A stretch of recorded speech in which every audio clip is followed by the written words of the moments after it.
12절 하나님은 예로부터 나의 왕이시라 사람에게 구원을 베푸셨나이다. 21절 학대받은 자가 부끄러이 돌아가게 하지 마시고 가난한 자와 궁핍한 자가 주의 이름을 찬송하게 하소서. 오늘 아침 우리가 시편 74편의 말씀을 함께 상고하고자 합니다. 시편 74편은 아삽의 마스길이라는 표제가 있습니다. 마스길이라고 하는 것은 교훈입니다. 교훈. 그래서 이 아삽은 이 시를 지으면서 어떤 교훈을 주고자 하는 목적이 있다는 것을 우리가 알게 되는데, 그래서 이 아삽의 시는 뭔가를 가르치고자 하는, 모든 사람들에게, 하나님 백성들에게 어떤 사실을 가르치려고 한다는 것, 이 내용을 이제 우리가 배우고 파악하는 것이 우리에게도 중요합니다. 그래서 1절에 보면 하나님이여 주께서 어찌하여 우리를 영원히 버리시나이까? 어찌하여 주께서 기르시는 양을 향하여 진노의 연기를 뿜으시나이까? 우리를 버리십니까? 왜 하나님이 우리를 진노의 연기를 뿜고 참 우리가 괴롭고 힘듭니까? 하는 그런 얘기. 다시 말해서 우리가 살아가는 삶에 있어서 하나님의 백성들이 늘 평안한 생활이 아닙니다. 믿음으로 살려고 할 때에 올바른 믿음을 가지려고 하면 핍박이 있고 경건한 자가 많은 핍박을 받고 많은 어려움을 겪습니다. 그래서 이 모든 어려움의 문제들을 어떻게 해결하느냐, 이것이 바로 아삽의 마스길의 핵심입니다.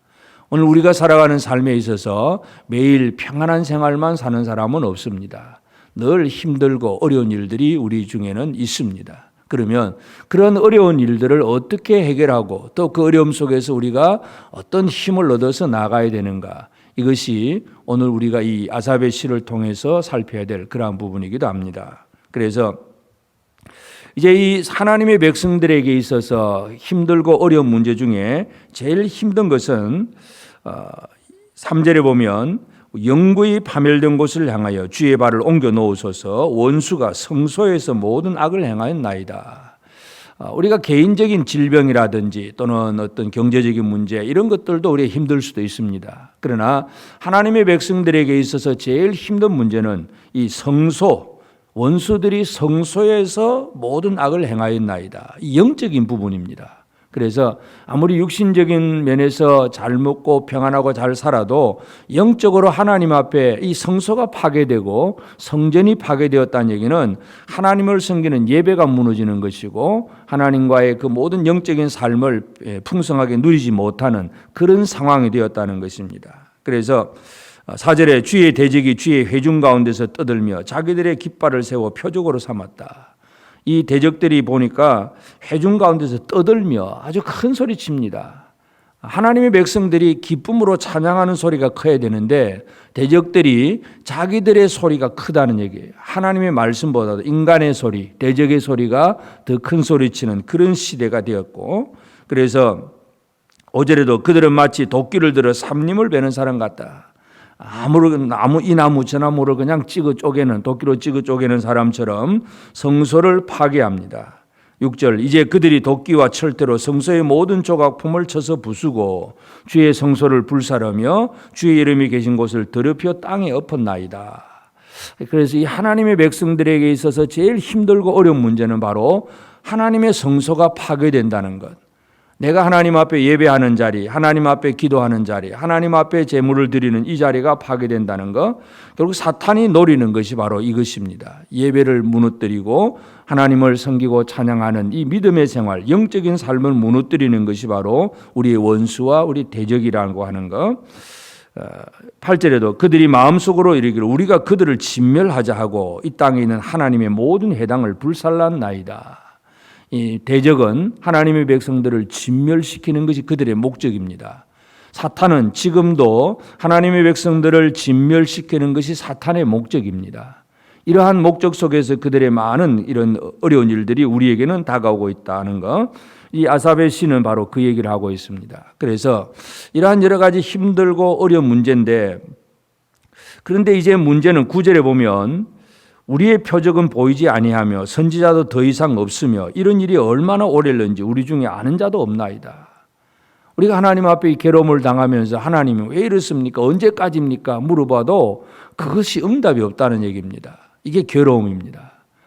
조금만 참아라, 한 3일 참으면 고쳐줄게, 이러면 또 참 견딜 수는 있습니다. 그런데 표적은 보이지 않고 선지자도 없고 언제 이런 일이 얼마나 오래는지 우리 중에 아는 자도 없고 이 앞뒤로 다 캄캄한 그런 상황이라고 하는 것, 이것을 분명히 강조합니다. 10절에 하나님이여 대적이 언제까지 비방하겠으며 원수가 주의 이름을 영원히 능욕하리까. 참 견디기 힘든 그런 시인의 모습을 우리가 보게 됩니다. 그래서 이제 이런 상황, 우리가 하나님의 백성들이 당할 수 있는 여러 가지 어려운 일 중에 이 하나님과의 그 관계 속에서 성소가 파괴되고 성소가 불살라지는 이런 어려움 속에 있는 이런 환경 속에서 어떻게 문제를 해결해 나갈 수 있는가, 아삽의 마스길은 그 해답을 우리에게 제시를 합니다.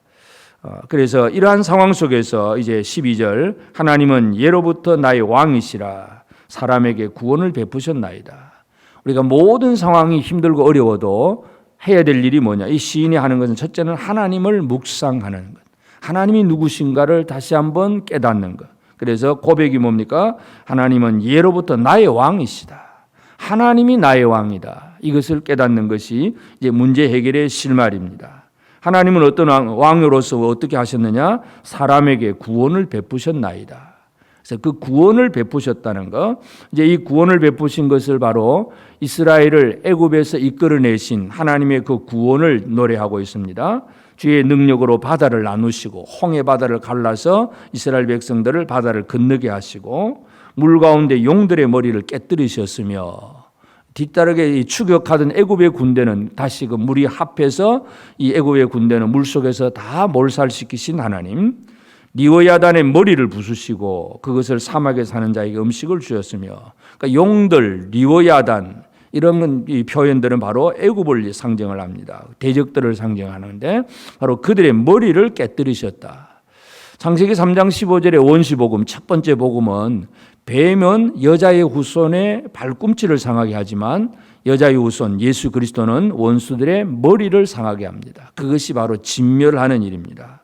구원이 바로 그것입니다.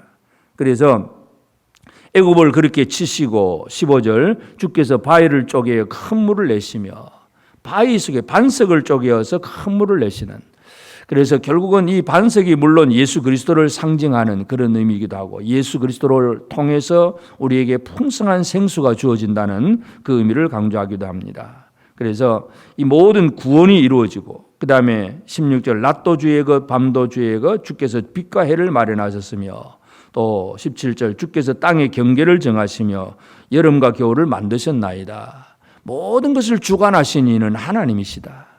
하나님을 안다는 것, 이것이 얼마나 큰 위로가 되고 힘이 되느냐 하는 얘기입니다.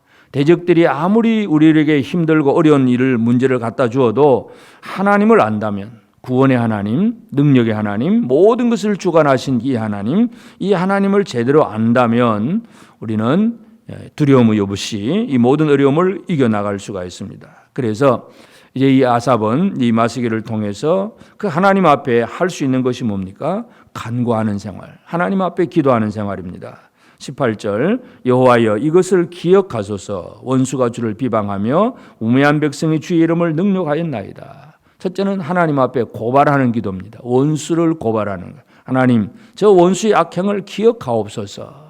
저 나쁜 놈들의 잘못을 기억하옵소서. 우리의 기도가 바로 그런 기도가 될 수가 있고, 19절 주의 맷비둘기의 생명을 들짐승에게 주지 마시며, 주의 맷비둘기, 산비둘기, 이 맹금류 속에서 산비둘기는 그냥 밥입니다. 하나님의 백성들 이스라엘은 스스로를 지킬 수 있는 힘이 없는 연약한 존재입니다. 그래서 하나님의 그 은혜 속에서 보호받기를 바라는 것, 생명을 들짐승에게 주지 마시고 주의 가난한 자의 목숨을 영원히 잊지 마소서. 그래서 악한 자를 고발하면서 이 연약한 하나님의 백성을 좀 도와주시고 보호하소서 하는 그런 기도고, 20절 그 언약을 눈여겨보소서. 그래서 이 기도의 가장 중요한 근거는 뭐냐? 하나님의 언약입니다. 하나님이 이렇게 말씀하지 않았습니까? 하나님의 그 언약을 근거로 해서 그 언약을 눈여겨보소서 이렇게 기도합니다. 무릇 땅의 어두운 곳에 포악한 자의 처소가 가득합니다. 그래서 하나님의 언약을 눈여겨보기를 그렇게 기도하고, 21절 학대받은 자가 부끄러이 돌아가게 하지 마시고 가난한 자와 궁핍한 자가 주의 이름을 찬송하게 하소서. 결국 우리의 기도의 핵심은 우리가 아무리 힘들고 어려워도 하나님의 이름을 찬송하는 자가 되기를 바라는 것, 이것이 바로 하나님의 백성들의 기도입니다. 그래서 이 아삽의 마시길 시편 74편을 통해서 우리는 이 교훈의 시, 뭘 가르치고 있느냐, 우리에게 있어서 많은 어려운 일들이 있을 수 있고 그 어려운 일들은 특별히 하나님과의 관계 속에서 영적으로 파괴하는 것, 하나님의 관계를 무너뜨리는 이것이 사탄의 전략인데 이 모든 어려움 속에서도 길은 한 길이 있습니다. 바로 하나님, 구원은 오직 하나님께 있다는 것, 하나님만이 나의 왕이시라고 하는 것, 이것을 기억해내는 이 삶이 바로 여러 가지 어려움을 이겨나갈 수가 있습니다. 그렇기 때문에 이 시편 74편 아삽의 마스길이 강조하고자 하는 것은 우리가 아무리 힘들고 어려워도 절망하지 말라는 얘기입니다. 왜냐하면 하나님은 살아계시니까.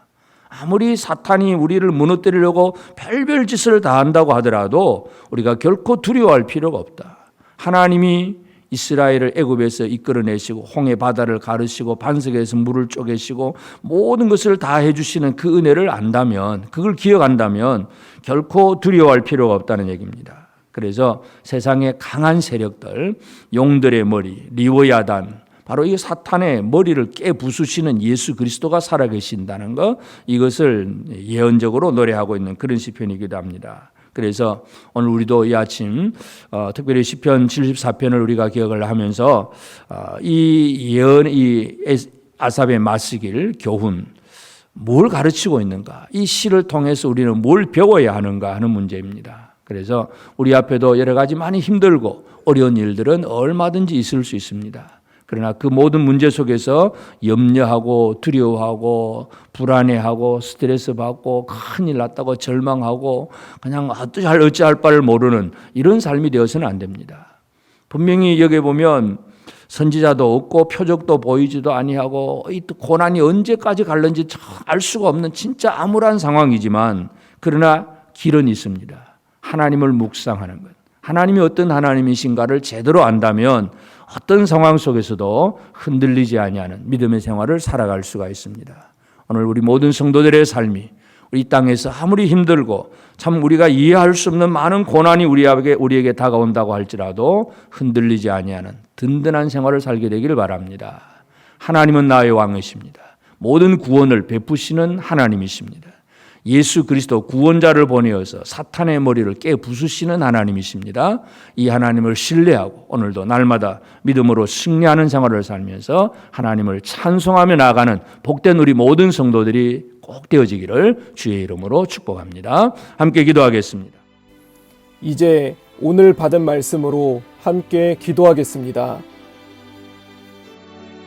나와 하나님과의 관계를 방해하는 대적의 머리를 부수시고 내가 거룩한 성소에서 항상 하나님을 찬양하는 삶을 살게 하옵소서. 나의 왕이신 하나님이 애굽에서 이스라엘을 구원하신 그 은혜를 늘 기억하고 구원의 하나님을 신뢰하며 담대하게 살게 하옵소서. 함께 기도하겠습니다.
이제 오늘의 기도 제목을 가지고 합심하여 기도하도록 하겠습니다. 첫 번째 기도 제목입니다. 오늘은 수요일입니다. 수요 예배를 향한 하나님의 초청하심을 돌아봅니다. 주님, 우리 교회 성도님들의 발걸음을 인도하여 주시옵소서. 예배를 향한 우리의 마음들을 모아 주시옵소서. 함께 기도하겠습니다.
두 번째 기도 제목입니다. 다음 세대 아이들을 위해 기도합니다. 이제 개학을 합니다. 개학을 한다는 것은 새로운 학업을 배운다는 의미도 있지만 새로운 문화를 접한다는 의미도 가집니다. 주님, 우리 아이들이 세상 문화에 마음을 빼앗기지 않게 하여 주시옵소서. 함께 기도하겠습니다.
세 번째 기도 제목입니다.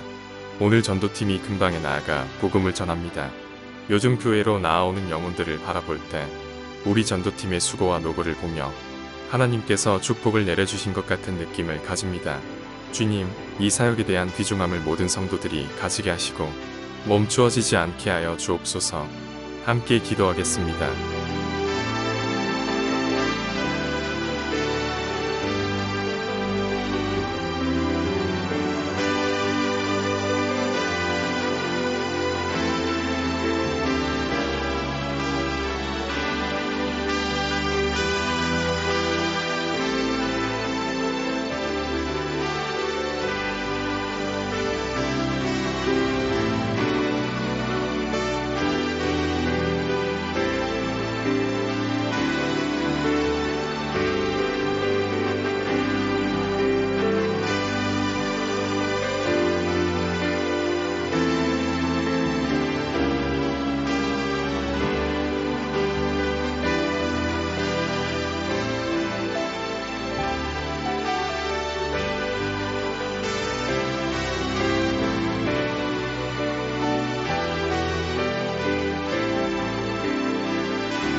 이제 개인의 기도 제목을 가지고 하나님 앞에 기도하시기 바랍니다.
수고하셨습니다.